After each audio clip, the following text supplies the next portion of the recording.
ญาติพี่น้องชาเนาะอยู่ทางนั้นเนาะแม่นแต่ว่าบัดนี้เนี่ยคือเฮาสิจังได๋บัดนี้หรือว่าก ะนี่บ้านของเราก็ต้องอยู่นี่ หรือว่าเอาตามสภาพการเลย ความเป็นจริงเลยเราอยู่ใช้ไข่เราอยู่หันเนาะเพราะว่าเขาสิดึงไปหันนั่นนี่เป็นไปได้เขาในบ้านนี่ แม่นเพราะว่าการที่เราว่าจะดึงไปนี่มันยากไอ้บอลจุดที่เขาจะไปอยู่นะถ้าเขาหักป้องเขาเบิดหรือมันจะง่ายอยู่ เจ้ายันมันเป็นดีมากบัดนี้เป็นย้อนคือเจ้าแล้วเนาะ บางทีผู้หนาผู้ใจคนเฮาเนาะแต่ก็ปกติเพิ่นเนาะทุกคนก็คือว่าใครทำทั้งในบ้านทั้งในเขาก็อนุญาตได้นะแต่ว่าไปก็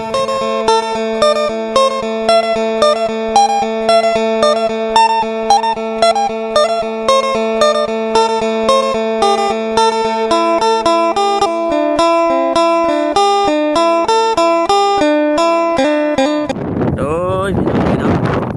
ฟ้าถึงมาลงเพลงกันพี่น้องโอ้ยช่วงคำแรงมาสั่นน้องสิพาไปรอเบิ่งเพื่อนอันน้องเบยบ่เอาก่อนอื่นกันทักทายสบายดีและสวัสดีเด้อพ่อแม่พี่น้องกันเบิดสุขทุกคนพ่อกันเช่นเก่าเช่นเคยพี่น้องเอ้ยครับบ่าวคำเถอะอยู่เข้มป่าเข้มดงพุ่นมีคนแย่ไข่หมดดอกหมดแดงอีกได้พี่น้องเลยเนาะ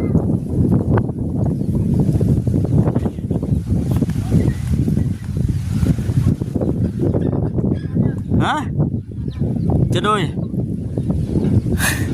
กินข้าวก็ยังเนาะโอ้กินข้าวกับมาม่าโอ้เอากิน แซ่บเลยเนาะกินข้าวยำแรงเหมือนกันอยู่เข้มป่าเข้มดอนที่รถเนาะไปรอบังเฮือเราอีกคนกลับแล้วครับ ครับแล้วครับ มีแต่เช้า แต่เสามีแต่ซากเสาแน่แล้วกันไม่ขางเพื่อนอะไรพี่น้องเนาะไปรอเบิ่งรถส้มน้ำกันพี่น้องเนาะมันนี่ก็เดินทางมาอยู่ทางนี้ก็เอาสิไทยคลิปเลยก็ต้อง FC ได้อีกเบิ่งก่อนแต่ว่าตอนนี้เนี่ยยังบ่ทันได้เอาลงเลยพี่น้องเลยมันเอาลงบ่ได้สัญญาณป๊าดสัญญาณเนี่ยบอกด้วยว่าบ่มีจักรี่เลยพี่น้องสัญญาณเฮาก็จบคลิปนี้เฮาก็พากันกลับเลยเนาะ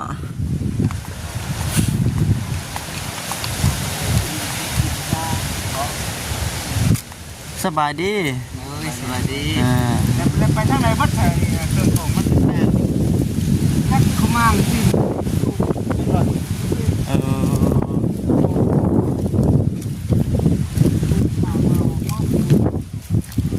มุนมาเลยเนาะมุนแล้วชอกกระสามถ้วยแตกหมด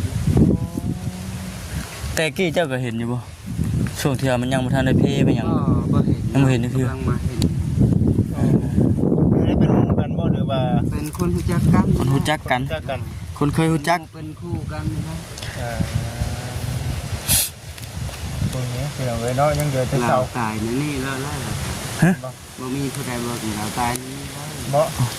มีผู้ใดเบิ่งเนี่ยแบบว่าปะกันแล้วก็ทางใครทางมันทางพอดีพัวเราก็โชว์เลยนะผัวนะโซที่ได้น่ะคืออยู่นำกันกับทางพ่อกับแม่อยู่ตะกี้น่ะวันนี้ไปอย่าห่างกันไปอย่าห่างกันแต่คือน้องเพิ่นอยู่กับพ่อแม่วันนี้แหละคือพ่อตายปะแล้วอยู่คนเดียวไปเลยร้อนเลยแม่ก็ไปเฮ็ดงานจะตายทำไรเลยนะแต่บ่ฮู้ข่าวอย่างเลยนะเนาะบ่ฮู้ข่าวเลยนะ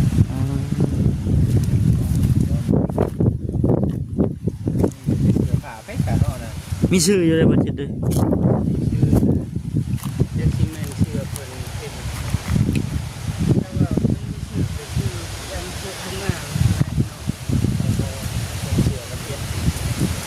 ข้าวเสาพระจันทร์จะรู้ว่าเสาพระจันทร์พระเจ้าพระจันทร์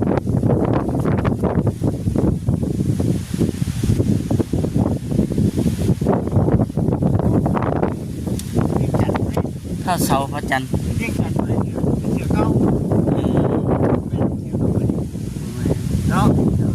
ชื่อ เพราะว่าเชื่อที่พี่น้องอยากให้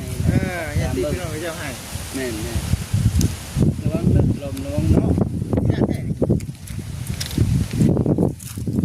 เอาไปกันถ้าเราก็ดอกแม่ เนาะ ดอกบ่ได้เนาะโอ้ปวดกินแล้ว ปวกกัดปวกแห่นเบิดเนาะ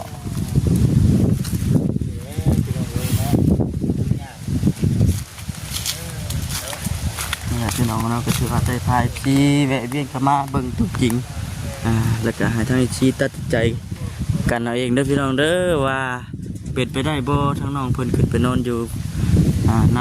ำกกไม้หรือว่าน้ำเครือจากหน้าดินขึ้นไปหาจุดเป้าหมายที่ทั้งน้องเพิ่นนอนน่ะก็ทางบ่คำคิดว่าสิอยู่ใน3เมตรหรือว่า2เมตร50นี่แหละพี่น้องเอ้ยเนาะ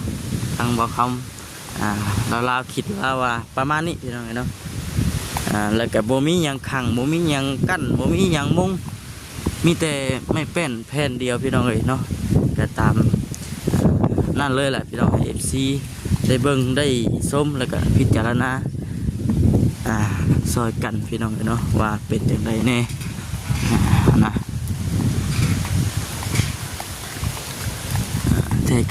แต่ว่าเทียงให้เทียงหน้าเป็นซานบัดชงกดอันนี้ก็มีแต่ว่าเวลากินข้าวกินน้ำเพิ่นก็มากินอยู่นี่นะแต่ว่าเวลานอนไปนอนอยู่พุ่นสำหรับบ่คำคิดอันนะพี่น้องเนาะ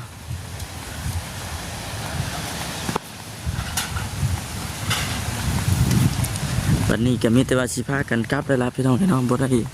อันเนาะพุ่นละกลับออกทางบ้านประตูโจยเพื่อเฮาออกจากนี่ก็ป๊อดโธค่ำเลยพี่น้องเอ้ยจากระยะทางที่เราเข้ามาไกลแล้วก็ทางเป็นคุมเป็นบ่อเป็นโศกเป็นเหวโธ่ว่าซั่น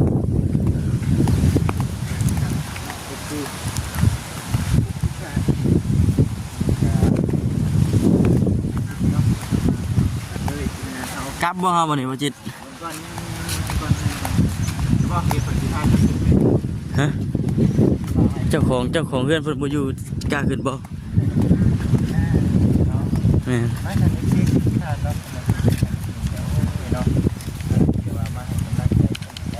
แม่น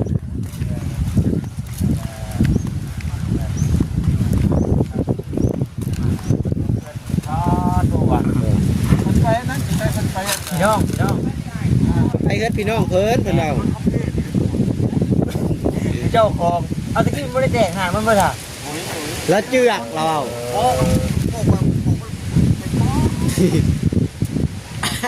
เอาหวานเลยรอถ่าน้องคนมาคนแรกจากพี่น้องเลยเนาะ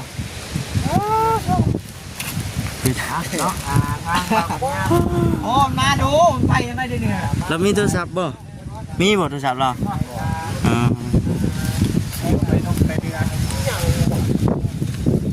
อึ้งเลยพี่น้องถึงกับอึ้งเลยบัดนี้คิดเลยเดี๋ยวถ่าทางน้องเพิ่นมาแล้วเนาะ ถ้าน้องคนมากันคนก่อนน้องก่อนจะได้ถอดตัวเมื่อ แม่ เฮ้ยมาตามก่อนด้วยว่าจะได้ถอดตัวเมื่อนี่ก็ได้ กลับป้าแล้ว จะได้กลับป้าได้ไรเนาะ โดยน้องเพิ่นไปหามาที่กันก่อน นี่ ขอเวลาหน่อยนึงตะกี้นะว่ารับกันพอเสียพอเสียเป็นกำลังดำเนินการเนาะในเรื่องของหมู่บ้านไปแบบนี้นะคือได้ยินทางเจ้าบอกว่าเป็นยังไง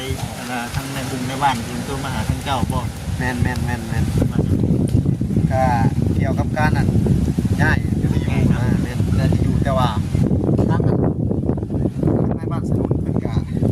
บ่ฮับแต่ทางนี้เขาก็อนุญาตออกไปแต่ก็ได้แต่ทางบ้านก็ครับเพราะว่าก็คือถ่ายคลิปนี่ว่าไป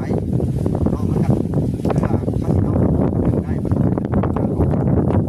มันจะเป็นคือนี่คือครอบครัวเฮาเนาะแต่สิมีคนหนึงนี่อยากเข้ามาอยู่ในครอบครัวเฮานี่ครับนักแล้วครับผมที่มาที่ไปของเขาแล้วบ้านนี้ ไหนมันจะติ ถ้ามันเป็นหลายกรณีเนาะว่าที่นี่ที่หนึ่งนี่เขามีครอบครัวแล้วเขาไปซื้อดินอยู่หันได้ซื้อดินแหละเขากับท่านได้อันขออยู่เลยเด้เขาอยู่จนเขาติดชาวบ้านมันยังเขาจังขอหยุดง่ายได้ตัวนั้นอันนี้มาจุดอยู่สิไปเลยบ่ได้อยู่เลยบ่ได้เนาะแม่นมันก็ถือเป็นพวกเขาจะมาที่ไส เป็นย่านแบบว่าผิดบ้านทานเมือง โอ้แม่น ผิดดูบ้านเพิ่น แม่น ทางในบ้านมันก็คิดอยู่นี่แหละพี่น้องเนาะ แล้วก็คนหนึ่งอ่ะมันบ่ได้หับกันง่ายๆพี่น้องเอ้ย เนี่ย มันก็ต้องว่าหาที่มาที่ไปเนาะหรือว่ามีเอื้อยอยู่ในหันหรือว่ามีหยังจะพ้องเฮาได้ โดยเลยนี่มันอย่างลำบาก โอ้ เลยเนาะ แบบบ่มีไผเลยบ่มีพี่น้อง อยากเก่งก็มีญาติพี่น้องชาวเนาะอยู่ทางนั้นเนาะ แม่น แต่ว่าบัดนี้เนี่ยคือเฮาเสียจังไดบัดนี้หรือว่าก ะนี่บ้านของเราก็ต้องอยู่นี่ หรือว่าเอาตามสภาพการด้วย เพราะว่าความเป็นจริงเลยเราอยู่ใช้ไงเราอยู่หันเนาะเพราะว่าเฮาสิดึกไปหันไปนี่เป็นบ่ได้แล้วนะ เขาก็จะคุ้มสุดในบ้านนี่ แม่นเพราะว่าการที่แบบว่าจะดึงไปนี่มันยากไอ้บอลจุดที่เขาจะไปอยู่นะถ้าเขาหักป้องเขาเว็บหรือมันจะง่ายอยู่ไม่เป็นไร เจ้ายันมันเป็นอันดีมากบัดนี้เป็นย้อนกูเจ้าแล้วเนาะ บางทีผู้หนาผู้ใจคนเฮาเนาะแต่ก็ปกติเพิ่นเนาะทุกคนก็คือว่าใครทำทั้งในบ้านทั้งนี้เขาก็อนุญาตได้นะแต่ว่าผมไปกับผมเป็นหยังเพิ่นก็สิให้อยู่นี่เก่าว่าเพิ่นก็หับคือเก่าแหละ แต่ว่าสิ่งที่แน่ๆคือทางนั้นเพิ่นระวังไว้เนาะทางบ้านทางนั้นระวังไว้เนาะครับเขาดูแลแต่ความสัตย์แต่ทางผู้รับผิดชอบเพิ่นนั่นแหละแต่ว่าบัดนี้สิออกไปเฮ็ดเพิ่นบ่นี่ โอ้ยต้องเรียกแล้ว อาจารย์ที่เพิ่นสิเกิดขึ้นมาบัดนี้คนเรา โทษครับผู้หนามาเด้อ แห เอา ม มื่นมาใหม่มาทำแล้วก็ใครเนี่ยที่ต้องมาเนาะไปกับคนทางเนาะ ขอบคุณขอบใจพอได้หลายๆเนาะโดยเนาะไปๆซะเนาะตามนั้นเลยไปสั่นคนไม่พี่น้องพี่ ไปเสียเฮาก็ได้ คนที่โดนบ่น่ะ อ่า ไป หมาเฮาก็ไปแล้ว โอเคมื่นพ่อกันโดย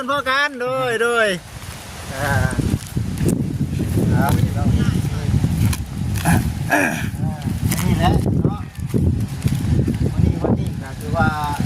เอาได้คุณนำเอา นี่บ่เชียงนาตามทางเลยบ่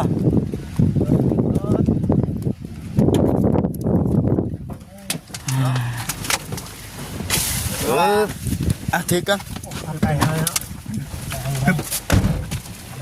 ตัวอยู่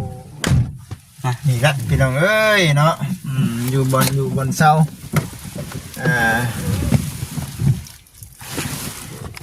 เนี่ย บ่เซ็นเป็นติดรถอยู่บ่ ติดถึงแล้ว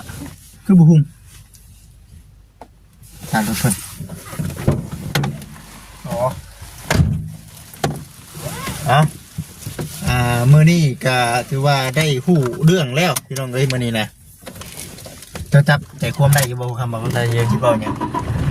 จะว่าจังได๋เอา ฮะ จะว่าจะได้มีความคิดของเจ้า ผมคือข่อยก็แบบว่าเพิ่นว่าเพิ่นสิย้ายแท็กซี่เพิ่นว่าสิย้ายไปอยู่บ้านประตูโจ้ยบ่ แต่ว่าคือทางในบ้านอยู่ทางพุ่นเพิ่นบ่อันหับห้องแล้ว โอ้ เนาะแม่นน่ะนะแต่ว่าอยู่ในบ้านทางนี้น่ะเพิ่น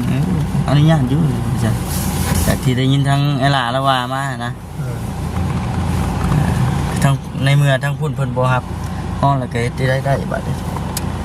จะเป็นต้องเอาอยู่บ่นี่แหละ ก็ฮู้แล้วถือว่ามันเป็นข่าวที่บ่ดีปานใดเนาะสำหรับทางน้อง เบียร์ น้องเว้ย น้องบุย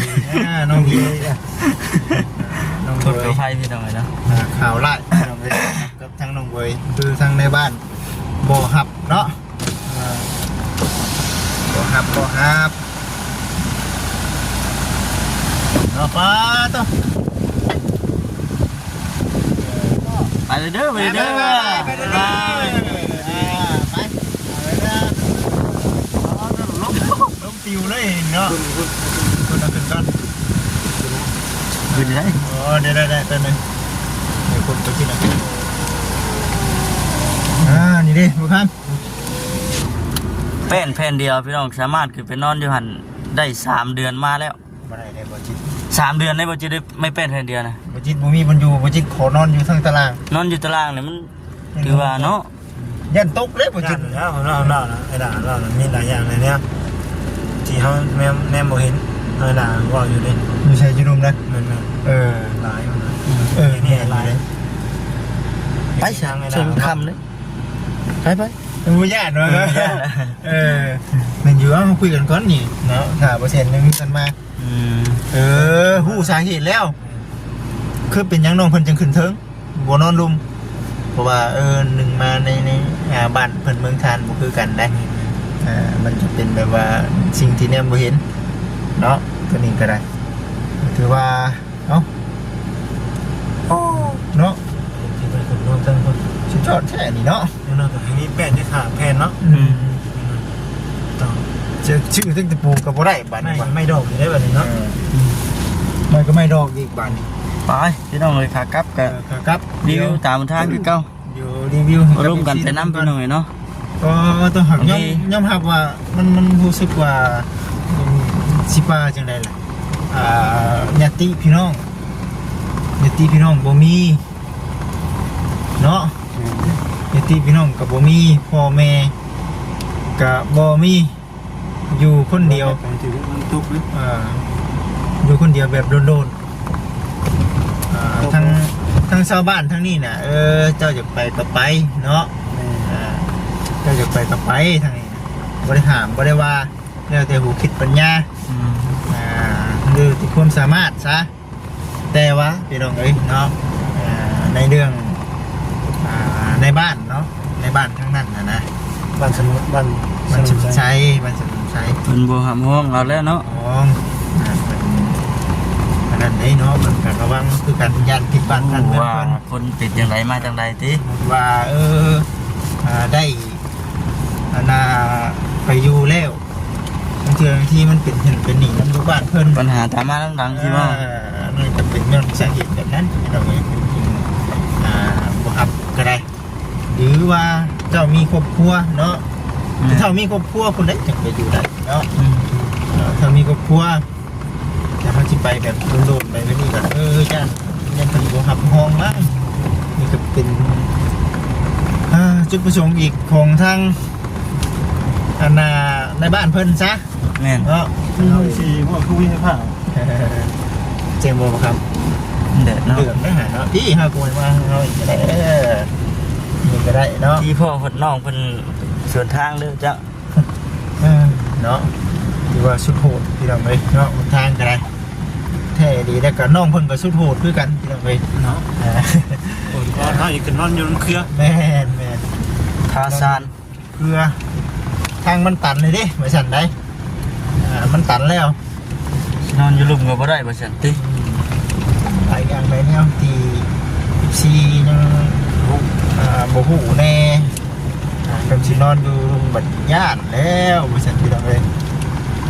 นี่น้องคนนั้นเคยนอนอยู่เลยเนาะจูไฟ จูไผ่ต้องจูไผ่ได้เนาะ จูไฟ แต่มันสิหน่อยนักกันเด้มันก็ระวังก่อนดีแล้วคนเด้อปล่อยไปตามดินตามหญ้าไปย่านไปซะบ่สั่นก็เห็นสิได้นี่บ้านอยู่บ้านคนแต่ว่า เป็นป่าเป็นดอนไป ปุ๊บไปตามป่าตามดอนวะบุจิตมาคนเดียวบุจิตบอกล้าได้นี่แต่สิมาแต่ครับเขา3 คนเนี่ยยังไม่อยากมาไปไหนเลย แม่น เขาต้องมาพร้อมกันครับบางแสนก็ได้เนาะบอต้าก็ได้จาก2 คันรถใครแน่ได้ล่ะ บ่ตาเพิ่นเดินหน้าก่อนแล้วพี่น้อง บอต้าเพิ่นไปนอนมานี่พี่น้องเอ้ยมีแต่เดี๋ยวเขาสีนอนคืนนึงเนาะนอนคืนนึงแล้วก็สี ตอนแรกก็พากันเมื่อหน้ากลับแล้วล่ะ เป็นสิพากันเลยนะครับเมื่อก็ได้นั่นเนาะเดี๋ยวเราลองฟังเบิ่งก่อนเนาะบอกคำบอกเสียงนาเราฟังเบิ่งก่อนหรือว่าคือเขาเอาเนี่ยแหละถ้าหากว่า ทางใดจิตชื่อบ่ จังหวะเราเบิ่งก่อนถ้าหากว่าผู้รักผู้ใหญ่เพิ่นจะช่วยก็ นี่ มาคือเก่า นี่ควรคุณว่า หัวนี่ นี่ ก่อนบ่ตาเป็นจอดเฮาขาเฮา ถ้าผู้รักผู้ใหญ่เพิ่นเห็นจะช่วยหรือว่าให้เป็นสะพานบุญให้ก็มาคือเก่าเพราะว่าเป็นยังคือเว้าไปนั่นนึงมาเกิดจากความเป็นจริงของทั้งน้องเพิ่นคือน้องเพิ่นบ่มีผู้ใดเนาะลำบากบ่มีพ่อกับแม่บอกคำจาบางสิ่งบางอย่างก็เอาตามสภาพการของน้องเพิ่นเองเลยว่าซั่นนะขุดแน่ปลาไม้นะมีแต่ปลาไม้มีแต่ปลาตอกพี่น้องเอ้ย เนาะ เนาะ ไปหอดทางใหญ่เนาะ ทางใหญ่ บ่ได้ธรรมดาอันนี้พี่น้อง มี แต่เห็นทั้งนาบาลาเพิ่นบอกว่าว่าเพิ่นอยู่แบบใดก็อยู่แบบนั้นคือว่าหั่นแหละตามสภาพคนเป็นจริงเนาะบาลานี่ก็บ่จิตเองก็ครั้งแรกนะที่เห็นเพิ่นแล้วก็ที่ เพิ่นเป็นคนบ้านไหนบ่จิ เพิ่นจะเป็นเมืองชนเน้นเนาะบาลาอย่างก็สายบุญคุณธรรมบ่ชื่อช่องเพิ่นน่ะนะบาลาสายบุญคุณธรรมแล้วก็บ่าวไซเขตเมืองชนบ่แม่นว่าถิ่นเมืองชนบ่บ่สัญญาบ่สัญญาบ่เอาบอกไปว่ามากขึ้นจากนั่นน้ำพี่น้องไปเนาะลงไปนี่แหละวันนี้มันติดจันให้น้องเพิ่นติดจันให้กินบ่เนาะบ่มีหยังเด้ใช่ไปกินดำน่ะ เชื่อมีบ่อะไรติ บ่ตึงจังก็สิดันอยู่ไม่โดนเด้ไม่โดนอยู่เลยไม่บ่สูง เบิ่ง1%ตามหลังหามาอยู่บ่เลย น่าจะบ่คิดว่าน่าจะจื้ออยู่หรือวะเนาะว่าสินะมันก่อนลองเบิ่งก่อน นี่ขัวมือเลยบ่เห็นเด้อ เท่าเขาบอกไหม เอาเถอะมันรู้สึกว่าหิวเขาเลยเนาะเริ่มคำแรงแล้วพี่น้องเลย ตัดไม้ใช่ไหม มาเพื่อนมาเสาจุ้ยอันนี้ยังสิอัปเดตเสาเราอยู่ได้น่ะจะอัปเดตเสาเพื่อนเสาชาติเราอยู่ไปน้ำ นี่มีแต่ถ่ายคลิปไว้ชื่ออะไรพี่น้องมันลงคลิปบ่ได้ ลงคลิปบ่ได้คุณได้ ออ ถาก ม นอก ปล่อย ไปแล้ว ปล่อยอยู่นะมันมีสัญญาณพุ่นแหละจากเวทแม่บอกเชียงนะดูขับรถออกมาสักพักหนึ่งได้หนิยังบ่ทันได้กันหอดทางใหญ่ แบบมันนี่สู่ชีวิตแห้งนี่พี่น้องแล้วเจอ20%เจอ20%เชื่อว่าเป็นตัวจริงนะ แม่น นี่เนาะ เจอ20%ค่อย ต้องไปถ่ายประตูจุ้ยแล้ว20%พี่น้องมาถ่ายแล้วนี่กัน20% ๆแบบสู่ชีวิตไปน้ำกัน ให้บ่เสร็จก็เป็นชุด นี่มาเห็นในใด คนเป็นเนมกล้องค่อยเนาะข้างหน้ากูคนเป็นเนมกล้องหน้า อันนี้คือผู้ดีได้แหละพี่น้องเบิ้งไปน้ำกันเนาะว่าเรื่องเล่าของน้องคนไปนำปิดในนั้นเนาะเพื่อนเล่านะชื่อเจ้าไปเบิ้งในละวะ เย็นอยู่ไปเบิ่ง เราจะสอบกันเลยแล้ว คอย เสาเนาะ แขนปลูกไปค่อย ตัวทีทางก็ เนาะโอ้ยบอกคำทุกแล้วนี่ขึ้นไป เห็นบ่ เห็นแล้วจุดพ่อตาเป็นว่าคอยเฮ็ดเอาแบบช้างที่ดาวแขนจะปลูกแล้วบ่นะ จนสิทุกคนนะเครื่องมันเอาอยู่พี่น้องเลย บ่จะสิขึ้นเด้อเนี่ย เชิญที่ขึ้นเชิง นั่นแหละจังหวะน่ะ โอ้ยเนาะว่ะ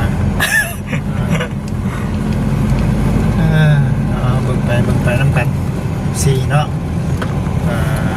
มาถึงนะพี่น้องเลยยังไม่ได้ขึ้นเทิง แต่ว่า เนาะ โอ้ยคือบุขึ้นเนาะมาได้มืออื่นก่อน เอามือขึ้นมาเข้ามาก็จังขึ้นไป แต่ว่า ดีแม่นบ่น่ะบ่แม่นเนาะ น้องเพิ่นนะ บ่แม่น แม่นกระลังนะบ่เนาะมันมีหลายเส้นหลายทางเนาะหัวมือ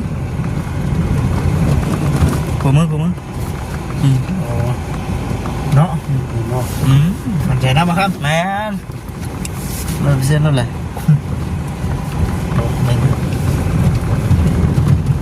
ได้ยัง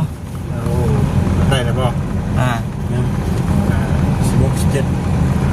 เรื่อยเป็นเรื่อยก่อนเป็นเรื่อยก่อนนี่แล้วพี่น้องเอ้ยถือว่าขอแสดงความเสียใจเนาะ กับ ครอบครัวกับน้องเพิ่นนั่นแหละ ครอบครัวเองดิ น้องเพิ่นเองนะน้องเพิ่นก็อยากไปอยู่แต่ว่าไปบ่ได้เนื่องจากว่าในบ้านเพิ่นบ่รับเนาะเพิ่นก็ได้บ่ มันก็ชุดอยู่กับในบ้านเพิ่นได้เนาะตกลงยังไง ในจังหวัดโอ้ยอันนี้ก็ถือว่าเบิ่งไปนำกันพี่น้องเอ้ย เหลือบเลยพี่น้อง แต่ว่าคือบ่จิตบ่เบิ่งอันนั้นอยู่บ่เสียงได้จะเบิ่งช่องบ่เสียงอยู่บ่หรือช่องทีมงานเพิ่นมี FC เพิ่นติดตามเบิ่งหลายอยู่บ่ของเพิ่น ได้อยู่ อยู่ลายอยู่ได้ หลายอยู่บ่ เอาพี่น้องเอ้ยเบิ่งไปน้ำกันเนาะนี่คือวิถีชีวิตของน้องๆเพิ่นมื้อนี้ได้มาฮอดมาถึงแล้วก็บ่จักความเว้าบ่จักความอธิบาย พี่พิจารณาเบิ่ง ตั เอ ด ง สินใจพิจารณาเอาเนาะ พิจารณาเบิ่งแล้วก็คอมเมนต์กันเข้ามา แม่น เนาะคอมเมนต์กันเข้ามาเด้อพ่อแม่พี่น้องเด้อว่าสิเป็นจังไดเนาะนี่ค่ะจิดิงก็บอกได้ตามตรงว่าโอ้เนาะสุดแต่เท่านี้แหละพี่น้องเอ้ยพ่อแม่ก็บ่มีแหละใส่ใจเพิ่นผู้ใดอย่างที่พี่น้องผู้ใหญ่ตาใหญ่ก็บ่มีผู้เดียวโดดๆขอกินเนาะคำใส่นอนหัดคือว่าหั่นแหละในคนเห็นแล้วก็โอ้ยสู้ๆฉันไปฉันเนาะสิได้ขอตัวจบคลิปก่อน เนาะ ก็หอดทาง ออกแล้ว ทางใหญ่แต่ว่าโมเมนใหญ่นั่นได้ยังสิได้หนทางยากอีกอยู่แต่ว่าเดี๋ยวสิค่อยขับไปเนาะ แม่น ไปสันเอฟซีทุกท่านขอบคุณหลายๆเด้อคอมเมนต์กันเข้ามาเด้อคอมเมนต์พี่น้องเด้อสำหรับคลิปนี้ขอให้เอฟซีอยู่ดีไม่แห้งจะจากโรคภัยไข้เจ็บทุกประการขอกล่าวคำว่าสบายดีเอาขอชนะโดยเนาะ